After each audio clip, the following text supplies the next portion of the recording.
devastated the country. No pestilence had ever been so fatal or so hideous. Blood was its avatar and its seal. The redness and the horror of blood.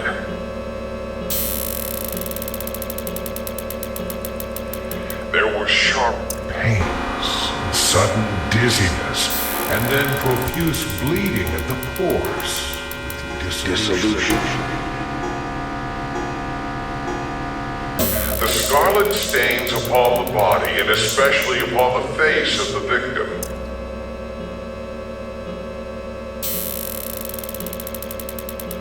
With a pest ban which shut him out from the aid and from the sympathy of his fellow men. And the whole seizure, progress, and termination of the disease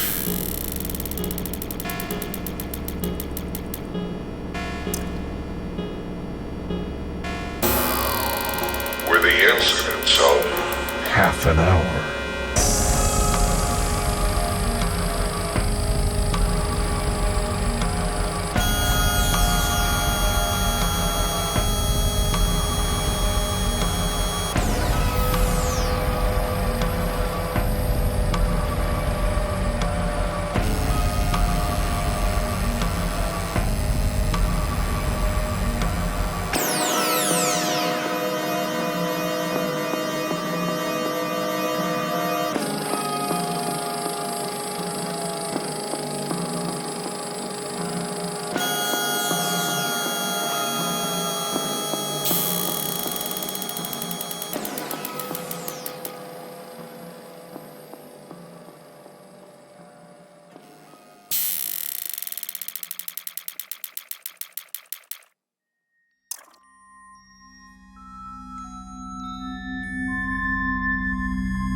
But the Prince Prospero was happy and dauntless and sagacious.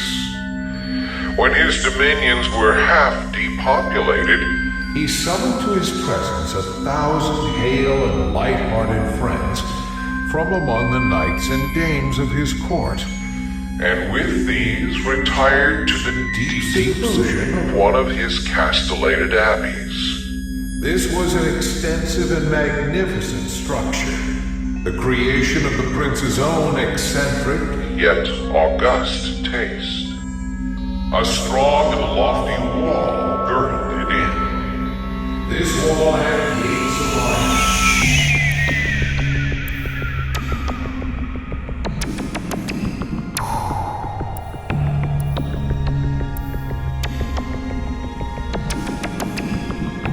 The court, having entered, brought furnaces and massy hammers, and welded the bolts. They resolved to leave means neither of ingress or egress to the sudden impulses of despair or of frenzy from within. The abbey was amply provisioned. With such precautions, the courtiers might bid defiance to contagion. The external world could take care of itself.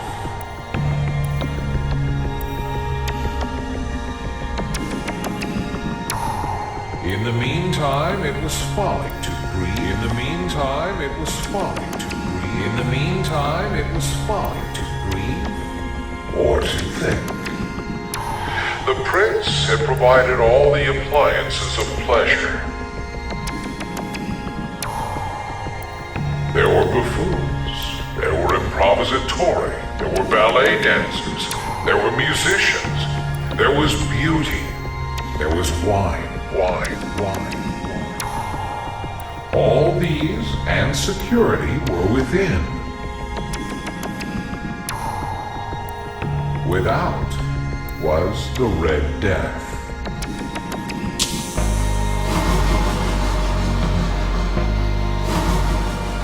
It was toward the close of the 5th or 6th month of his seclusion, while the pestilence raged most furiously abroad, that the Prince Prospero entertained his 1,000 friends at a masked ball of the most unusual magnificence. It was a voluptuous scene, that masquerade. But first, let me tell of the rooms in which it was held. There were seven. An imperial suite. In many palaces, however, such suites form a long and straight vista, while the folding doors slide back nearly to the walls on either hand, so that the view of the whole extent is scarcely impeded. Here the case was very different, as might have been expected from the Duke's love of the bizarre.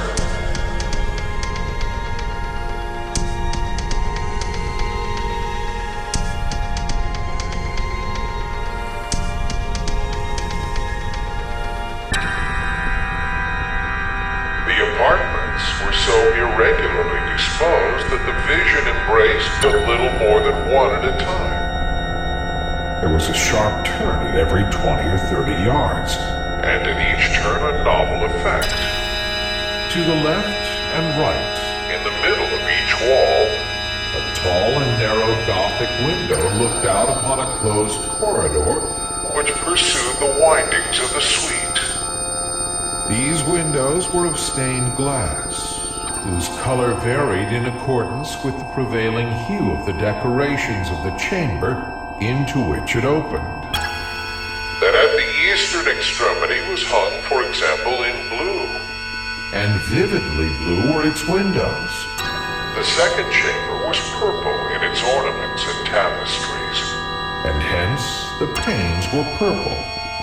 The third was green throughout, and so were the casements. The fourth was furnished and lighted with orange. The fifth with white. The sixth with violet.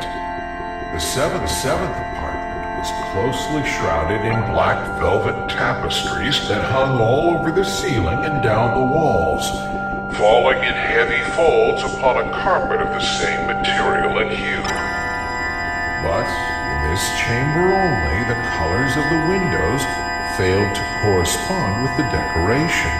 The panes here were scarlet, a deep blood color. Now in no one of the 7 apartments was there any lamp or candelabrum. Amid the profusion of golden ornaments that lay scattered to and fro, or depended from the roof, there was no light of any kind emanating from lamp or candle within the suite of chambers. But in the corridors that followed the suite, there stood opposite to each window a heavy tripod, bearing a brazier of fire that projected its rays through the tinted glass, and so glaringly illumined the room. And thus were produced a multitude of gaudy and fantastic appearances. But in the western or black chamber, the effect of the firelight that streamed upon the dark hangings through the blood-tinted panes was ghastly in the extreme, and produced so wild a look upon the countenances of those who entered, that there were few of the company bold enough to set foot within its precincts at all.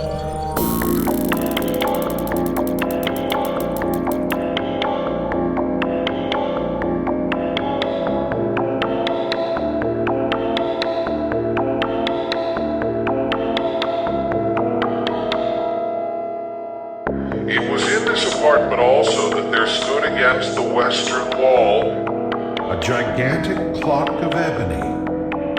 Its pendulum swung to and fro with a dull, heavy, monotonous clang.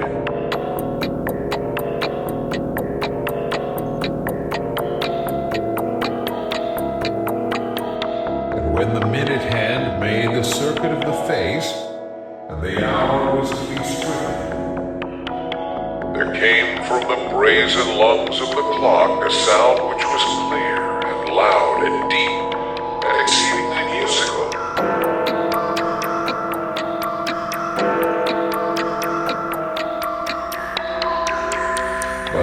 so peculiar a note and emphasis that at each lapse of an hour, the musicians of the orchestra were constrained to pause momentarily in their performance to hearken to the sound.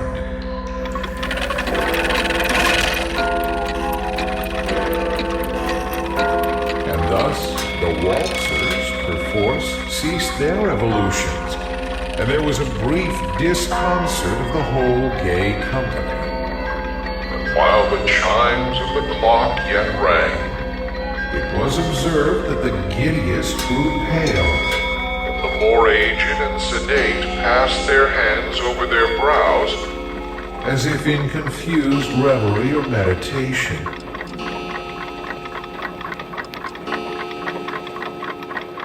But when the echoes had fully ceased, a light laughter at once pervaded the assembly.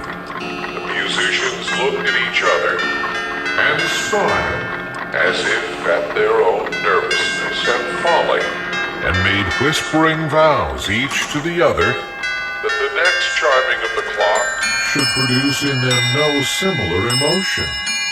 And then, after the lapse of 60 minutes, which embraced 3,600 seconds of the time that flies, there came yet another chiming of the clock, and then were the same disconcert and tremulousness of meditation.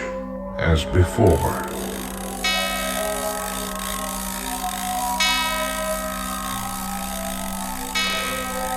But in spite of these things, it was a gay and magnificent revel. The tastes of the Duke were peculiar. He had a fine eye for colors and effects. He disregarded the decora of mere fashion, His plans were bold and fiery. and his conceptions glowed with barbaric luster. There are some who would have thought him mad. His followers felt that he was not. It was necessary to hear and see and touch him to be sure that he was not.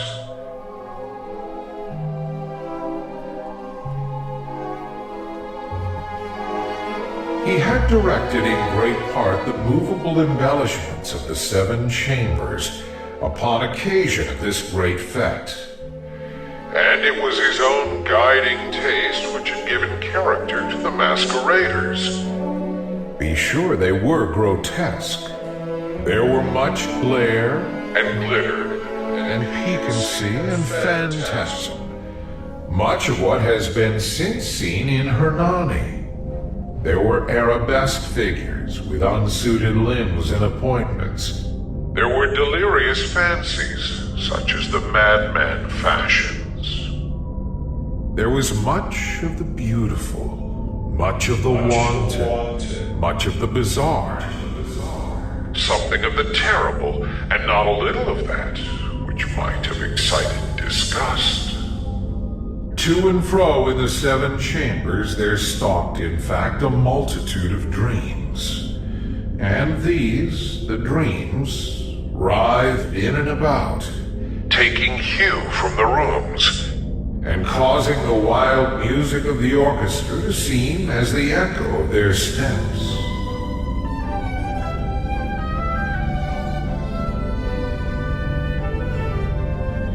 And anon there strikes the ebony clock, which stands in the hall of the velvet. and then for a moment, All is still and all is silent, save the voice of the clock. The dreams are stiff frozen as they stand, but the echoes of the chime die away. They have endured but an instant, and a light, half-subdued laughter floats after them as they depart.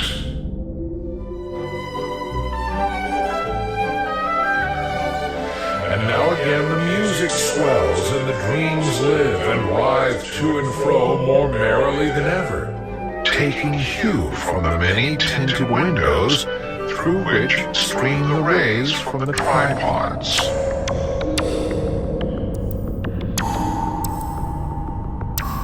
But to the chamber which lies most westwardly of the 7, There are now none of the maskers who venture, for the night is waning away, and there flows a ruddier light through the blood-colored panes, and the blackness of the sable drapery appalls. And to him whose foot falls upon the sable carpet, there comes from the near clock of ebony a muffled peal, more solemnly emphatic than any which reaches their ears who indulge in the more remote gaieties of the other apartments.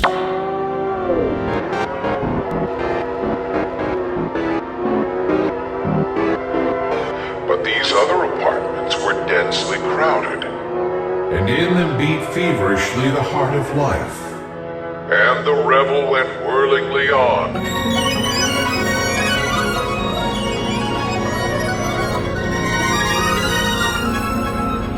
Until at length there commenced the sounding of midnight upon the clock.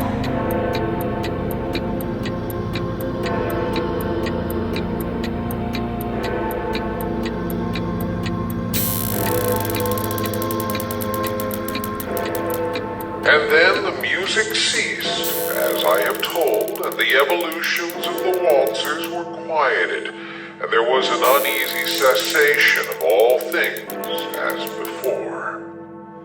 But now there were 12 strokes to be sounded by the bell of the clock.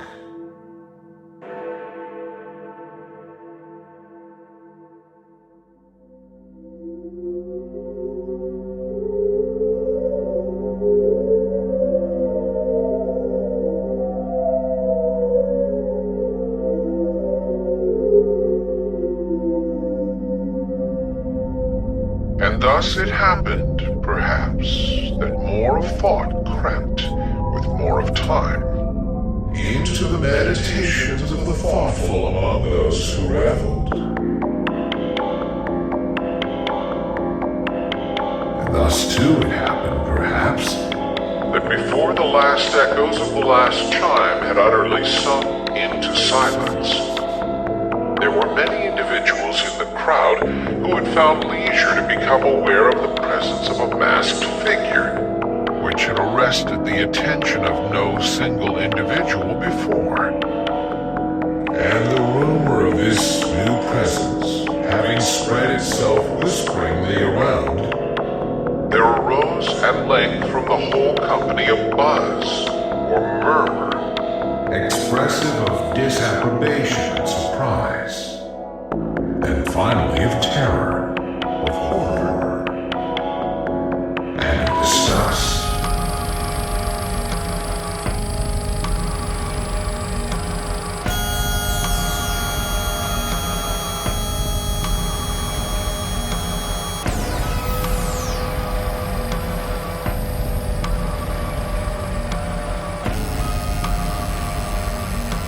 In an assembly of phantasms such as I have painted, it may well be supposed that no ordinary appearance could have excited such sensation. In truth, the masquerade license of the night was nearly unlimited, but the figure in question had out-Heroded Herod, and gone beyond the bounds of even the prince's indefinite decorum.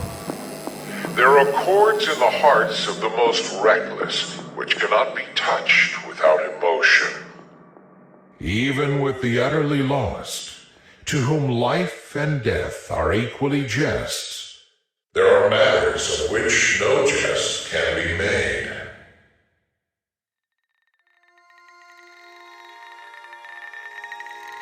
The whole company indeed seemed now deeply to feel that in the costume and bearing of the stranger neither wit nor propriety existed. The figure was tall and gaunt, and shrouded from head to foot in the habiliments of the grave.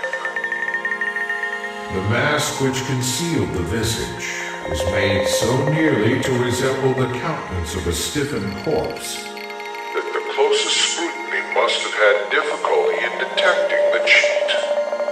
And yet all this might have been endured, if not approved, by the mad revelers around. But the mummer had gone so far as to assume the type of the Red Death.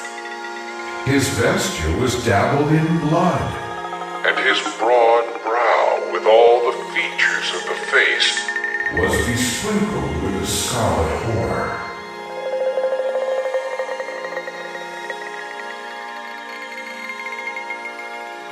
When the eyes of Prince Prospero fell upon this spectral image, which, with a slow and solemn movement, as if more fully to sustain its role, stalked to and fro among the waltzers, he was seen to be convulsed in the first moment with a strong shudder, either of terror or distaste, but in the next his brow reddened with rage. "Who dares?" he demanded hoarsely of the courtiers who stood near him. "Who dares insult us with this blasphemous mockery? Seize him and unmask him, that we may know whom we have to hang at sunrise from the battlements."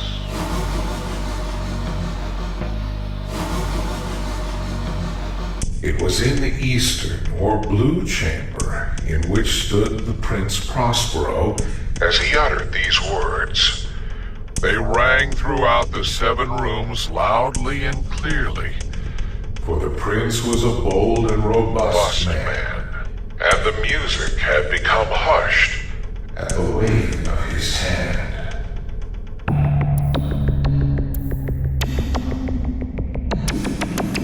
It was in the blue room where stood the prince with a group of pale courtiers by his side. At first, as he spoke, there was a slight rushing movement of this group in the direction of the intruder, who at the moment was also near at hand, and now, with deliberate and stately step, made closer approach to the speaker. But from a certain nameless awe, which the mad assumptions of the mummer had inspired the whole party, there were found none who put forth hand to seize him. So that, unimpeded, he passed within a yard of the prince's person. And while the vast assembly, as if with one impulse, shrank from the centers of the rooms to the walls, he made his way uninterruptedly, but with the same solemn and measured step which had distinguished him from the first, through the blue chamber to the purple, through the purple to the green, through the green to the orange, through this again to the white, and even thence to the violet, ere a decided move had been made to arrest him. It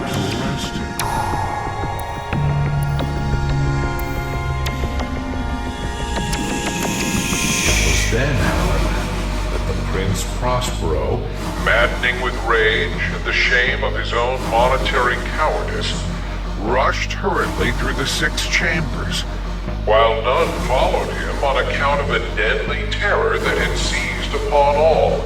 He bore aloft a drawn dagger, and had approached in rapid impetuosity to within 3 or 4 feet of the retreating figure, when the latter, having attained the extremity of the velvet apartment, turned suddenly and confronted his pursuer. There was a sharp cry, and the dagger dropped gleaming upon the sable carpet, upon which instantly afterwards fell prostrate in death the Prince Prospero.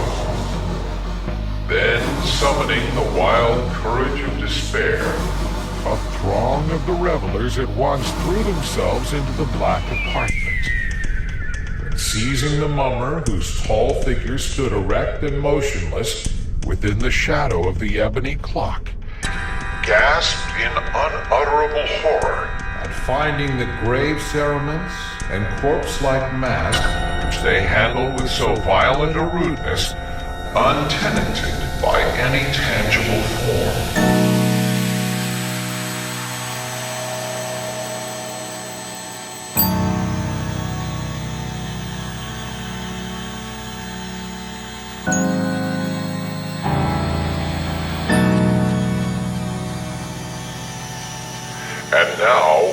acknowledged the presence of the Red Death.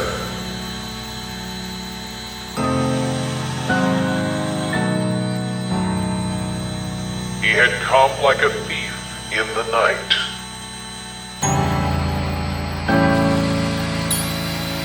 And one by one dropped the revelers in the blood-bedewed halls of their revel. And died each in the despairing posture of his fall.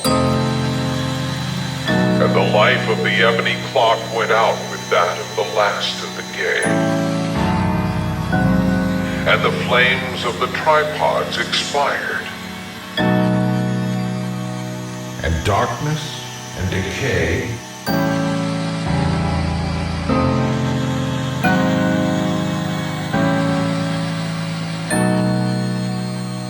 and the Red Death